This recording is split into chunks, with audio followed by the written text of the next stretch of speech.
Dr. Scott Harris helped chart Alabama's response to COVID-19. He's the state's health officer, and you probably heard his name quite a bit during these past 12 months. We've spoken to him throughout the pandemic, and this week we caught up again, talking about what worked, what he'd do differently, and where we're headed, which is where we'll begin tonight.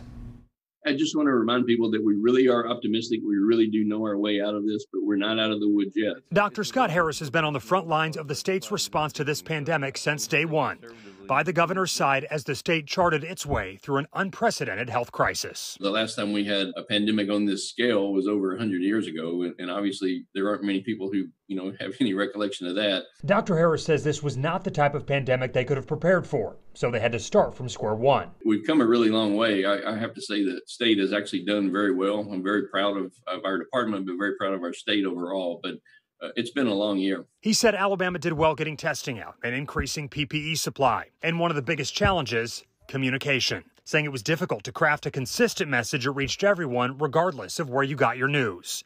Another challenge was the message itself, as health leaders faced a level of mistrust. Presenting the science and saying this is what the facts tell us is not really convincing, to a lot of people. And so I think we would like to try to do a better job of how we communicate by learning how to reach those people who aren't necessarily going to be changing their mind because of the facts on the ground. Today, Dr. Harris is focused on the vaccine and says the state did the best with the initial doses given. It came out in dribs and drabs at first because that's just the situation we have. We have a brand new vaccine, never been made before. And there was just no way to get enough for everyone quickly enough. Here we are in March and we still don't have enough. He believes 6 weeks from now, if you want a vaccine, you'll likely be able to get one. And that will be key to keeping variants at bay. The longer we go without immunity, that is, the slower we roll out vaccinations, the more chance for these more transmissible strains have to establish themselves. So it is kind of a race against time. I also asked him what our conversation may look like 1 year from today in March of 2022.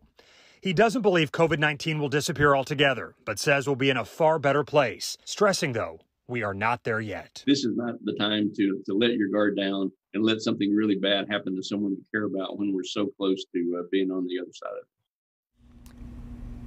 A year of pandemic, loss, tragedy, and drastic changes for us all here in Alabama and around the world. Yeah, life as we knew it stopped, ushering in a new wave of challenges that would impact everything and everyone. More than 10,000 deaths associated with or caused by the virus here in Alabama.